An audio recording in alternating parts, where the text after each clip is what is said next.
Tonight, Italy is on the brink of history, with exit polls pointing to the election of the country's first female Prime Minister and the first far-right government since Benito Mussolini, raising fears of a fascist revival. Italy's facing a new far-right future. Over the weekend, the country overwhelmingly threw its support behind Giorgia Meloni. She's young, charismatic and on course to become the first female leader of the country. Io sono Giorgia, sono una donna, sono una madre, sono italiana, sono cristiana, non me lo toglierete! She's also known as the face of modern fascism.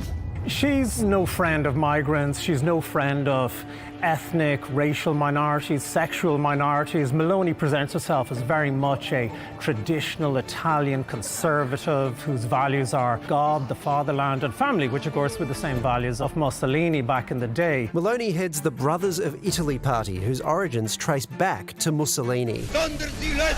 The party, a direct descendant of the fascist Italian social movement, even sporting the same tricoloured flame symbol. The party explicitly taps in to elements and symbols of Italian fascism. While it's not anti-democratic, it does, for example, openly say that, not necessarily everything in fascism was bad. Meloni has long battled to clean up the party's reputation, kicking out problematic members and insisting it's not a fascist party, but mainstream conservative. The Italian right has handed fascism over history for decades now. Over the years, her popularity amongst Italians has skyrocketed. In the 2018 election, Brothers of Italy received only 4% of the vote.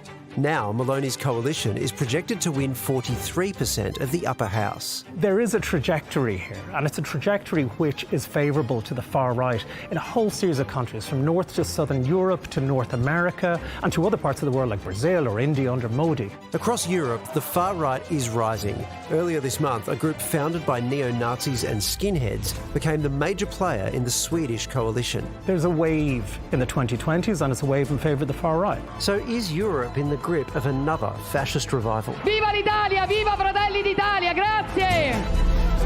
I just got back from Italy 2 days ago, and you get a sense over there this whole debate's a lot about immigration and leaky borders and national identity, and I think that's what's got her over the line, and her popularity is continuing to grow. But, given Italian governments, you might only give them 6 months and they'll change again. What, 66 since 1945? Yeah. It's not...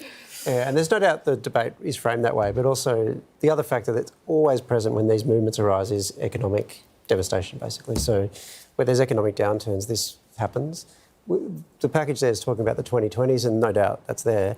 But this goes back probably 10 years. Like, I remember when Golden Dawn took over in Greece, and then what you get often is short-lived government, and then often it's like an extreme left government that gets in power next, and so you end up playing these extremes. That's not to say this government won't necessarily last. It would just be against the trends. You saw Marine Le Pen almost do it in France as well. Yeah. You had the Swedish result.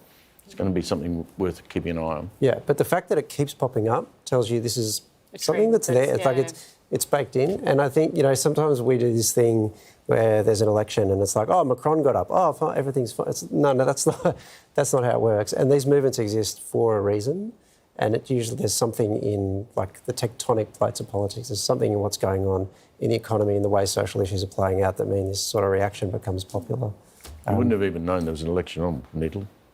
When you were there? No. Well, in the hotel where you were sunning yourself by the pool, probably not. But... No, not there either. And I can't read Italian, so I wouldn't have a bloody clue. Yeah, but you still voted, though, which is... we've got to